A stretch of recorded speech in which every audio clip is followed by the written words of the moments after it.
Welcome back once again. आज का revision series का आज दूसरा दिन है, डे 2। और आज का हमारा जो चैप्टर है वो चैप्टर नंबर 2 है, जो हमें रिवाइज करना है। चैप्टर नंबर 2 एनसीईआरटी बुक में आप देखेंगे, आपका जो चैप्टर नंबर 2 है वो है sexual reproduction in flowering plants.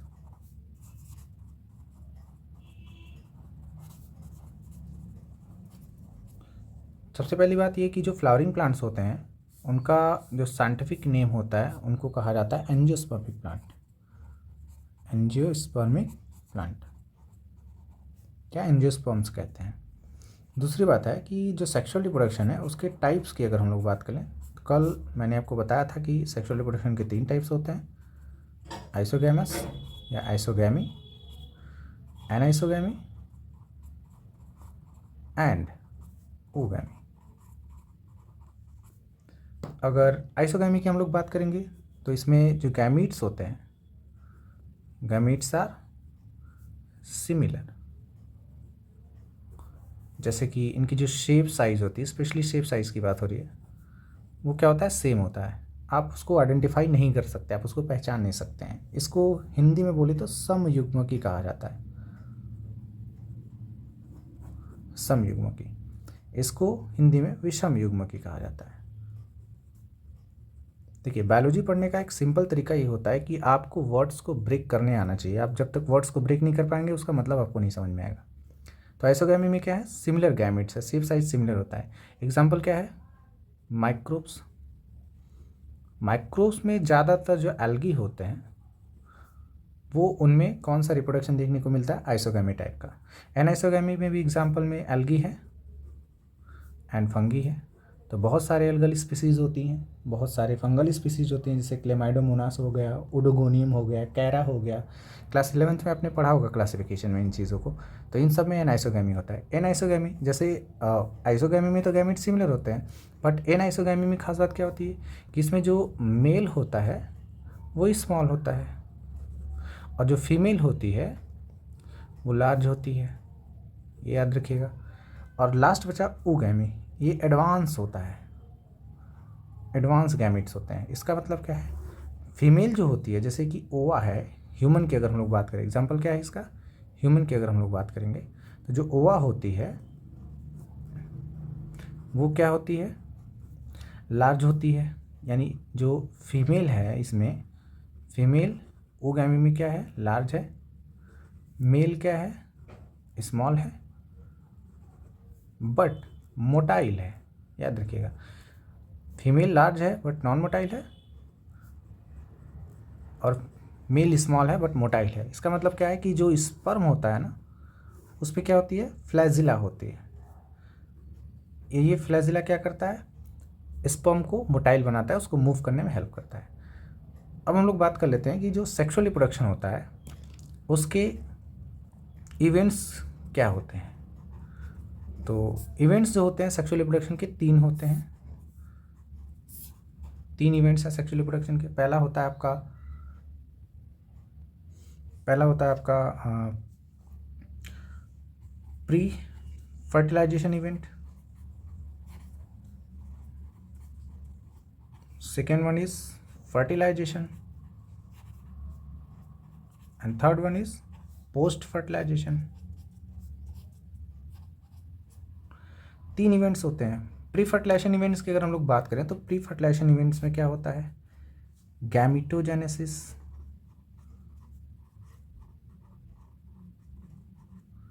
And gamete transfer.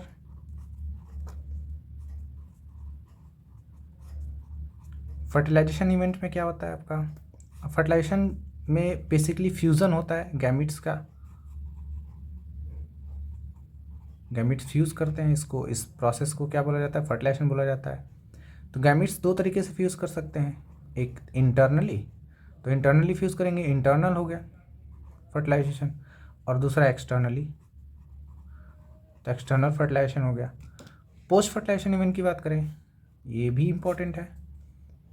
इसमें 2 चीज़ें होती हैं, पहला तो जाइगोट फॉर्मेशन होगा उसके बाद क्या होगा, एम्ब्रियोजेनेसिस होगा। अब ये केसेस चाहे वो प्लांट की बात हो, एनिमल की बात हो, या किसी भी लिविंग के क्रिएचर, कोई भी लिविंग क्रिएचर है, उन सब में अगर सेक्सुअल रिप्रोडक्शन परफॉर्म होता है तो ये इवेंट्स आपको देखने को मिलते हैं। अब आगे हम लोग बात कर लेते हैं कैरेक्टर्स ऑफ सेक्सुअल रिप्रोडक्शन की, कि सेक्सुअल रिप्रोडक्शन के कैरेक्टर्स क्या होते हैं। जैसे कि कल आप लोगों ने एसेक्सुअल रिप्रोडक्शन के कैरेक्टर्स देखे थे, आज हम लोग देख लेते हैं कि सेक्सुअल रिप्रोडक्शन के क्या कैरेक्टर्स हो सकते हैं। तो पहली चीज़ ये याद रखना है, इसमें फ्यूज़न ऑफ गैमीट्स होता है, फ्यूज़न ऑफ गैमीट्स। इसमें 2 बॉडीज़ की रिक्वायरमेंट होगी, 2 बॉडीज़ रिक्वायर्ड्स।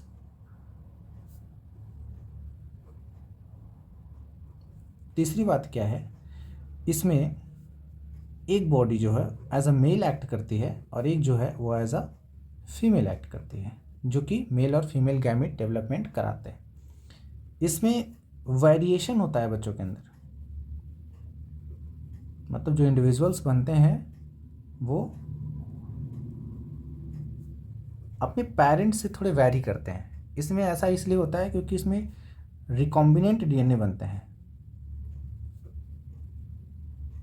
रिकॉम्बिनेंट डीएनए क्यों बनते हैं, क्योंकि डीएनए आपको पता है कि 50-50% जो जेनेटिक मटेरियल के जब फ्यूज़न होता है, यानी एक स्पर्म एक ओवा होगा, तो जो जाइगोट बनता है, एक्चुअली जाइगोट का जो डीएनए है, इंडिविजुअल का डीएनए, वो मदर फादर दोनों के डीएनए से बनता है। तो इसकी वजह से एक रिकॉम्बिनेशन बनती है और जो जाइगोट बनता है उसमें नए तरह के रिकॉम्बिनेशन मिलते हैं, जिसकी वजह से सेक्सुअल रिप्रोडक्शन में बच्चे जो होते हैं वो क्या होते हैं, अपने मदर फादर से यानी अपने पेरेंट्स से थोड़े डिफर होते हैं। एक इम्पॉर्टेंट बात ये याद रखिएगा कि तीनों ही रिप्रोडक्शन में जो सेक्सुअल रिप्रोडक्शन होता है, सेक्सुअल रिप्रोडक्शन को सबसे ज़्यादा एडवांस और सबसे बेस्ट माना जाता है, बिकॉज सेक्सुअल रिप्रोडक्शन में म्यूटेशन होता है जीन के अंदर, जिसकी वजह से, मीन्स म्यूटेशन कब होगा, क्योंकि रिकॉम्बिनेशन बनेंगे तो जेनेटिक सीक्वेंसेस चेंज हो जाते हैं। अगर आप जेनेटिक जब हम लोग पढ़ेंगे मॉलिक्यूलर जेनेटिक्स, तब आपको वहाँ पर पता चलेगा। तो सेक्सुअल में, एसेक्सुअल में, या वेजिटेटिव प्रोपागेशन की ही क्यों ना बात कर रहे हैं हम लोग, इसमें सेक्सुअल जो होता है वो बेस्ट होता है। बेस्ट होता है बिकॉज इसमें जीन के नए रिकॉम्बिनेशंस बनेंगे, जिसकी वजह से नए सीक्वेंसेस बनते हैं और प्रॉपर्टीज़ जो होती है इंडिविजुअल्स की चेंज हो जाती है। इसी वजह से आप देखते हैं कि हर एक जनरेशन गैप में जो बच्चे अगली जनरेशन में आते हैं, they are always advance than their parents. तो अब हम लोग बात कर लेते हैं sexual reproduction in flowering plants के बारे में, जो कि हमारा ये चैप्टर है पूरा। तो यहाँ पर मैंने एक छोटा सा डायग्राम बनाने की कोशिश की है, आई होप कि आपको अच्छा लगेगा।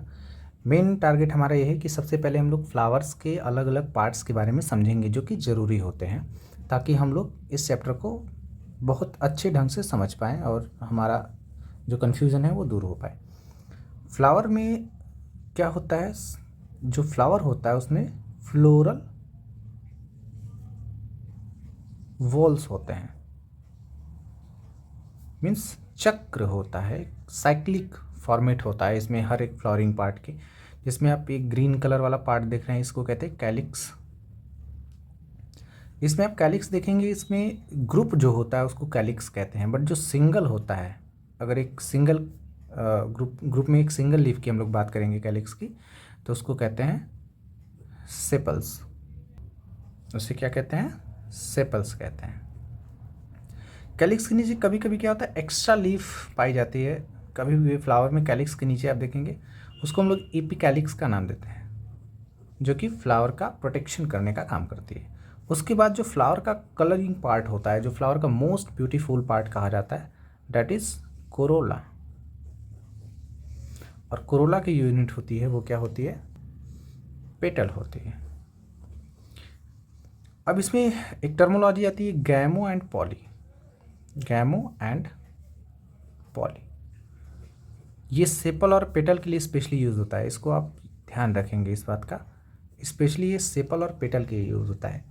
तो गैमो और पॉली का मतलब है कि गैमो का मतलब अगर गैमो सेपलस या गैमो पेटलस है, तो इसका मतलब कि कैलिक्स और कोरोला वो सब क्या है, फ्यूज्ड हैं। क्या है, फ्यूज्ड है, एक ही में जुड़े हुए हैं। जैसे ये देख लीजिए, अगर ये हमारे फिंगर्स हैं, तो ये फिंगर्स क्या है, अगर इस तरह से फ्री हैं 1 2 3 4 एंड 5, तो इसको कहेंगे पॉली, और सेपल कहेंगे तो पॉलीसेपलस, और पेटल होगा तो पॉलीपेटलस। लेकिन ये अगर ऐसे ना होकर के ऐसे हों, जैसे कि आपने धतूरे के फूल में देखा होगा, वो इस तरह से अगर जुड़े हुए हों, वो अलग ना हो, ऐसे हों, तो इसको कहेंगे गैमोसेपलस या गैमोपेटलस। तो दीज आर द कंडीशंस जो कि गैमो और पॉली को रिप्रेजेंट करते हैं। तो ये फ्यूज्ड होता है और ये सब क्या होते हैं, फ्री होते हैं। तो कैलिक्स हो गया पहला फ्लोरल वॉल्स, क्रोला हो गया दूसरा फ्लोरल वॉल्स। उसके बाद आप ये देख रहे हैं स्टैंड, इसको कहते हैं एंड्रोसियम। एंड्रोसियम और एंड्रोसियम 9, 10, 11, 12 जो भी नंबर में इंक्रीज कर सकते हैं, इनका नंबर फिक्स नहीं होता है। तो एंड्रोसियम में भी यूनिट्स हैं, यहाँ है, बाकी होंगे जो आपको डायग्राम में, क्योंकि 3D स्ट्रक्चर तो है नहीं, उस हिसाब से फिर भी आप समझ सकते हैं और फ्लावर में देख सकते हैं प्रॉब्लम। तो इसमें एंड्रोसियम जो होता है उसकी यूनिट को कहते हैं स्टेमेंस, जिसको हम लोग को डिटेल पढ़ना होगा क्योंकि हम लोग sexual reproduction in flowering plant की बात कर रहे हैं। एंड्रोसियम की को कहते हैं हम लोग मेल सेक्स ऑर्गन। ये फ्लावर का मेल सेक्स ऑर्गन है या मेल सेक्स पार्ट है। उसके बाद जो सेंटर में आपको दिखाई दे रहा है, and that is another most important part, ये आपका है गायनोशियम। गायनोशियम और गायनोशियम ज़्यादातर फ्लावर्स में एक होती है, बट इसमें भी नंबर वैरी करता है, जिसकी यूनिट को हम लोग क्या कहते हैं, पिस्टल या फिर कार्पल कहा जाता है। पिस्टल्स या कार्पल्स कहते हैं। गायनोशियम आपका क्या होता है, फीमेल सेक्स ऑर्गन होती है।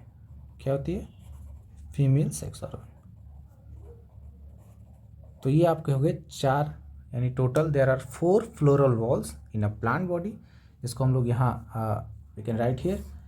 पहला calyx, corolla, androecium and gynoecium. ठीक, तो ये 4 फ्लोरल वॉल्स हैं। इसमें कहते हैं एक टर्मोलॉजी है कि किसी भी फ्लावर में अगर ये चारों फ्लोरल वॉल्स हों, so that flower will be called complete flower. क्या कहते हैं इसको, कंप्लीट फ्लावर। और इनमें से अगर कोई एक किसी में अब्सेंट हो, चाहे वो आपका कैलिक्स हो, कोरोला हो, एंड्रोसियम हो या गायनोशियम हो, तो उसको क्या नाम दिया जाता है, इनकम्प्लीट। तो ये आपका दूसरा इंपॉर्टेंट नोट हो गया, इनकम्प्लीट फ्लावर।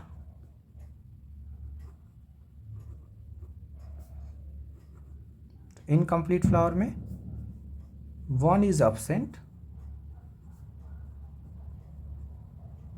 आउट ऑफ 4, और वो कोई भी हो सकता है। स्पेशली हम लोग टाइप्स ऑफ फ्लावर की बात करते हैं जो इस चैप्टर के रिगार्डिंग है। वैसे तो बहुत तरह के फ्लावर होते हैं, हाइपोगाइनस, एपिगाइनस, और इसके अलावा एक आपने देखा complete, incomplete flower, monoecious and dioecious flower जो सबसे ज़्यादा होता है, मोनोसेक्सुअल या इसको यूनिसेक्सुअल या बाईसेक्सुअल कहा जाता है। इसको और क्या कहा जा सकता है, यूनिसेक्सुअल को इसको कहा जाता है डायसियस, एंड इसको कहा जाता है मोनोसियस फ्लावर। यूनिसेक्सुअल मतलब या तो उसमें मेल होगा या क्या होगा, फीमेल। और बाइसेक्सुअल यानी मोनोसियस का मतलब क्या होगा, उसमें male and female, female and male both present, इसमें दोनों होते हैं। तो ज़्यादातर फ्लावरिंग जो होती है प्लांट में, जो फ्लावरिंग की लोग बात करते हैं, ज़्यादातर फ्लावर्स जो होते हैं वो कैसे होते हैं, बाइसेक्सुअल होते हैं। अब हम लोग बात करते हैं, क्योंकि कैलिक्स, कोरोला उतना कॉम्प्लिकेटेड नहीं है, हम लोग को स्पेशली इसमें डिटेल किसका पढ़ना है, एंड्रोसियम का और गायनोशियम का। फिर हम लोग फर्टिलाइजेशन के बारे में पढ़ेंगे, क्योंकि प्लांट का फर्टिलाइजेशन कैसा है, और चैप्टर्स को आगे बढ़ाएंगे कि एम्ब्रियोजेनेसिस कैसे होता है। देखिए, नॉर्मल एक जो आपका एंड्रोसियम होता है, जिसको आप मेल सेक्स ऑर्गन कहते हैं, इसका स्ट्रक्चर अगर देखेंगे तो इसमें आपको पर्टिकुलरली 2 स्ट्रक्चर दिखाई देते हैं। जो अपर स्वेलिंग होता है उसको एंथर कहते हैं, और लॉन्ग फिलामेंट होता है इसका। ये दोनों एक कनेक्टिव से अटैच होते हैं जो ड्यूरिंग स्पोरोजेनेसिस यानी माइक्रो और मेगा स्पोर के डेवलपमेंट में वैस्कुलर सप्लाई करता है और उसको न्यूट्रिशन या वाटर जितनी चीज़ों की ज़रूरत पड़ती है उसको प्रोवाइड कराता है। स्पेशली अगर हम लोग इसकी बात कर लें, इसके स्ट्रक्चर की बात कर लें, तो जब भी आप इसका टीएस काटेंगे यानी ट्रांसफ़र सेक्शन देखेंगे तो उसमें आपको कुछ इस तरह से दिखाई देते हैं जब आप उसका सेक्शन काटेंगे, तो जिसमें आपको 4 अलग अलग चेम्बर्स दिखाई देते हैं इस तरह से। और जो एंथर होता है वो आपका थीका यानी उन पे जो इंसीजन होते हैं उसके अकॉर्डिंग 2 तरह का हो सकता है, डाइथिकस एंड मोनोथिकस। अगर डाइथिकस एंथर है तो उसमें 4 माइक्रोस्पोरेंजियम होंगे, और अगर मोनोथिकस है तो उसमें 2 माइक्रोस्पोरेंजियम होंगे। इससे कि स्ट्रक्चर में आप जो देख रहे हैं तो ये आपका थीका हो गया और ये आपके माइक्रोस्पोरेंजियम हो गए, और यहाँ पर आपको सेक्शन में इस जगह पर, इस प्लेस पर आपको क्या दिखाई दे रहा है, वैस्कुलर सप्लाई। इसके अंदर जब डेवलपमेंट होता है तो ये आप जो देख रहे हैं माइक्रोस्पोरेंजियम, क्योंकि एंड्रोशियम को जो है वो जाना जाता है क्योंकि एंड्रोशियम जो होता है वो माइक्रोस्पोर्स प्रोड्यूस करता है, और यही माइक्रोस्पोर्स आगे चल करके पॉलेंस बनाते हैं, और इन्हीं पॉलेंस के अंदर फिर क्या होता है, गैमीट डेवलप होता है। और माइक्रोस्पोरेंजियम या माइक्रोस्पोर्स जो होते हैं वो गैमीट्स जो बनाते हैं वो हमेशा मेल गैमीट होता है, याद रखिएगा। अभी जैसे एक ट्रिक याद रख लीजिए अगर कन्फ्यूज़न इसमें हो तो, क्योंकि आपने पढ़ा था कि जो ऊगैमस टाइप आपका सेक्सुअल रिप्रोडक्शन होता है, उस ऊगैमस टाइप के सेक्सुअल रिप्रोडक्शन में मेल हमेशा स्मॉल होता है। तो माइक्रो मतलब स्मॉल, तो याद रखिएगा कि ये मेल डेवलप करता है यानी मेल गैमेट्स बनाता है। तो ये आपका क्या हो गया, उसका स्ट्रक्चर है। अभी देखिए इसके स्ट्रक्चर को और डिटेल में अगर देखेंगे हम लोग, अगर आप इसके स्ट्रक्चर का डिटेल देखेंगे तो आपको इसमें जब ये डेवलप हो जाता है, फुली डेवलप हो जाता है, तो यहाँ पर तो आपका वही वैस्कुलर सप्लाई होगा जो डेवलपिंग माइक्रोस्पोर्स को न्यूट्रिशन प्रोवाइड करता है। आप इसका जब डिटेल स्ट्रक्चर देखेंगे तो आपको इसमें 4 लेयरिंग्स दिखाई देंगी। जो सबसे बाहर वाली लेयर होती है वो होती है आपकी एपिडर्मिस। उसके बाद की जो लेयर होती है उसको कहते हैं एंडोथीसियम। इसका सीक्वेंस याद रखिएगा, ये आपको नीट में भी पूछता है और बहुत इंपॉर्टेंट है रिगार्डिंग टू द डायग्राम। उसके बाद थर्ड जो लेयर होती है वो होती है मिडिल लेयर। मिडिल लेयर जो होती है वो 2 to 4 सेल्ड थिक हो सकती है, सबसे थिकनेस इसी की ज़्यादा होती है। और लास्ट जो लेयर होती है नंबर 4 पे जो लेयर होती है वो आपकी होती है कौन सी, टैपिटम। टैपिटम सबसे इम्पॉर्टेंट लेयर है और इसका नाम अक्सर आपको सुनाई देगा क्योंकि टैपिटम जो होती है वो डेवलपिंग माइक्रोस्पोर्स को help to provide nutrition to the developing microspores. ठीक है, डेवलपिंग माइक्रोस्पोर्स को क्या करती हैं, न्यूट्रिशन प्रोवाइड करने का काम करती है। तो ये तो हो गया आपका एंड्रोशियम के रिगार्डिंग जितने आपके स्ट्रक्चर्स हैं। बेसिकली ये जो स्ट्रक्चर आपको दिखाई दे रहा है ये आपका स्ट्रक्चर जो है वो सेक्शन है, टीएस जिसकी हम लोग बात करते हैं। टीएस ऑफ क्या है, एंथर है। तो नॉर्मल एंथर जब उसमें डेवलपमेंट होता है तो कुछ ऐसा दिखेगा, लेकिन जब डेवलपमेंट हो जाएगा और ये जो आप सेल्स देख रहे हैं ये सेल जो होते हैं वो आगे डेवलप होते हैं और डेवलप होकर के वो आगे चल कर के माइक्रोस्पोर मदर सेल बनाते हैं, और ये जो माइक्रोस्पोर मदर सेल होती है वो आगे डेवलप होकर के पॉलन ग्रेन्स का फॉर्मेशन करती है, जिससे पूरा गैमेटोजेनेसिस प्रोसेस पूरा हो जाता है। अब हम लोग बात करते हैं गैमीट डेवलपमेंट की। अब हम लोग बात करते हैं माइक्रोस्पोरोजेनेसिस की। माइक्रोस्पोरोजेनेसिस जो आपके एग्ज़ाम में एक लॉन्ग क्वेश्चन में पूछता है और इस पे शॉर्ट नोट्स भी आते हैं आपको लिखने के लिए। एक ऐसा प्रोसेस होता है जिसमें कि माइक्रोस्पोर्स का फॉर्मेशन होता है। तो डेफिनेशन क्या हो गया इसका? The process of formation of microspores in microsporangia, उसे ही हम लोग क्या कहते हैं? माइक्रोस्पोरोजेनेसिस कहते हैं। ये जो माइक्रोस्पोर्स होते हैं वो पॉलिन मदर सेल्स होते हैं, और यही पॉलिन मदर सेल्स मियोसिस 1 और 2 के थ्रू पॉलिन ग्रेन्स का फॉर्मेशन करती हैं। और इस पॉलिन ग्रेन के अंदर जब हम लोग डेवलपमेंट पढ़ेंगे तो इसमें 2 मेल गैमेट्स होते हैं, first male gamete and second male gamete बोल सकते हैं उसको। ठीक, तो अब हम लोग डायग्रामेटिक रिप्रेजेंटेशन से पढ़ लेते हैं कि किस तरह से डेवलपमेंट होता है। तो जनरली आपको स्ट्रक्चर याद है, ये आपका कुछ इस तरह से होता है जिसमें आपको कितने चैम्बर्स दिखाई देते हैं? 4 चैम्बर्स दिखाई देते हैं माइक्रोस्पोरेंजियम। कल हम लोगों ने इसका डायग्राम अभी देखा था हम लोगों ने जस्ट थोड़ी देर पहले। तो उसमें जो आउटर लेयर होती है वो भी एपिडर्मिस। इसके अंदर क्या होता है? ढेर सारी सेल्स भरी होती हैं जिन्हें हम ऐसे थोड़ा इसको हम लोग बड़ा करके देख लेते हैं, इस तरह से कुछ।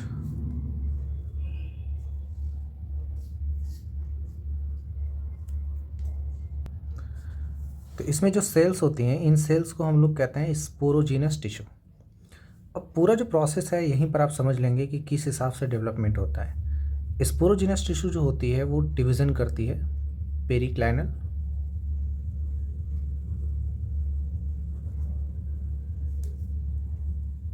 और इस डिवीज़न के बाद वो इस तरह से 2 सेल्स का फॉर्मेशन करती है। ये जो दोनों सेल्स होती हैं, इन सेल्स को हम लोग कहते हैं प्राइमरी पेराइटल सेल और primary sporogenous cell. Primary parietal cell and primary sporogenous cell ये आगे फिर से माइटोसिस को कंटिन्यू रखती हैं।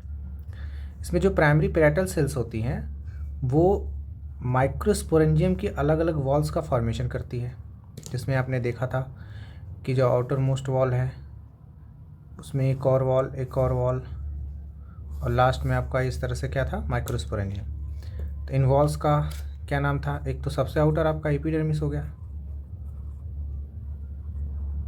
देन आपका क्या होता है? एंडोथेसियम होता है, देन मिडिल लेयर, उसके बाद क्या होता है? आपका टैप्टम होता है, और उसके बाद होता है ये माइक्रोस्पोरेंजिया का स्ट्रक्चर, जिसके अंदर आपके सेल्स क्या होते हैं? भरे होते हैं और जिनमें डिवीज़न चल रहा है। ये जो प्राइमरी स्पोरोजिनस सेल है, प्राइमरी स्पोरोजिनस सेल जो है वो आगे मियोसिस करती है। कौन सा डिवीज़न? मियोसिस। और जब ये मियोसिस करेगी तो ये क्या बनाएगी? अलग अलग फॉर्मेट में ये माइक्रोस्पोर टेट्राड का फॉर्मेशन करती है।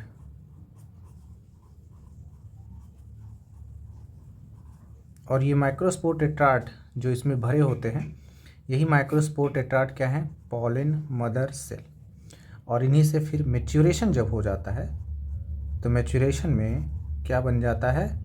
पॉलिन ग्रेन बन जाता है।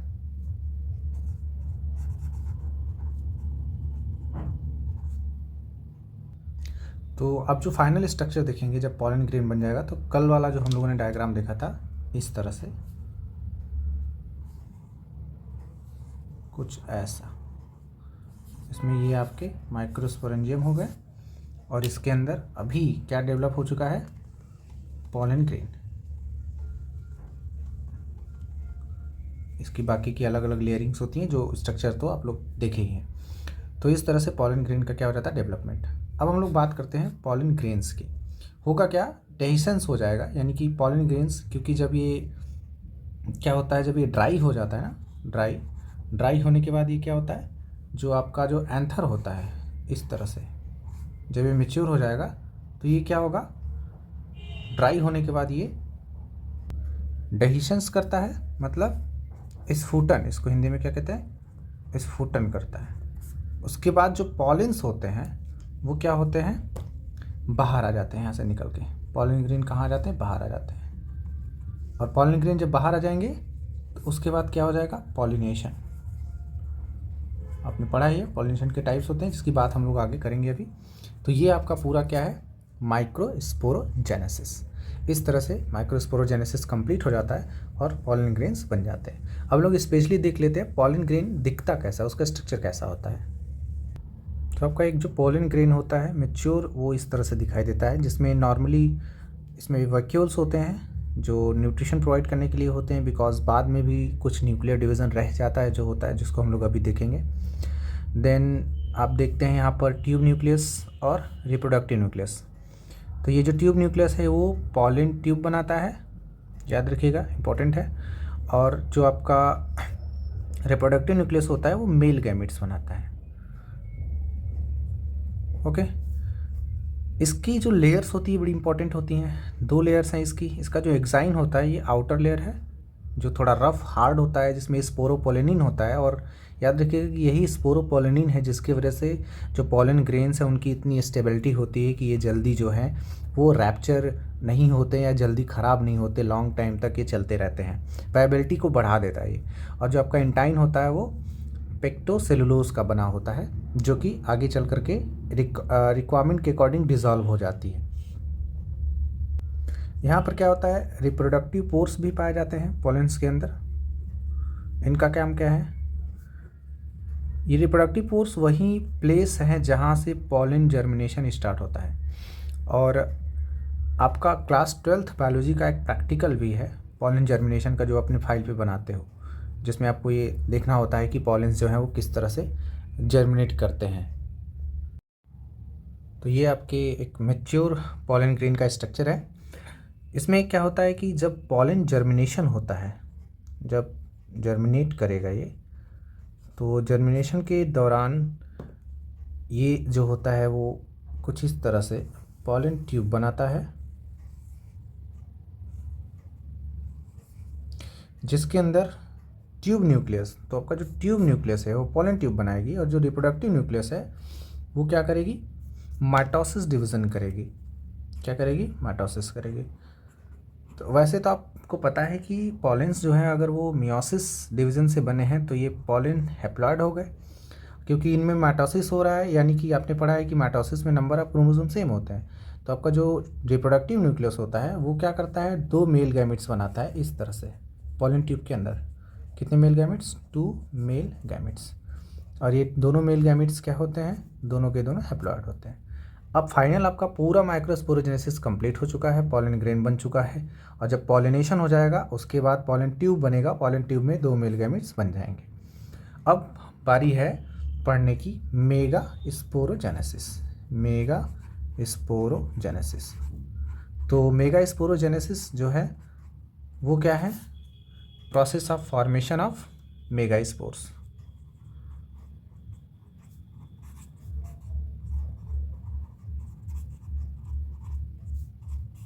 Mega spores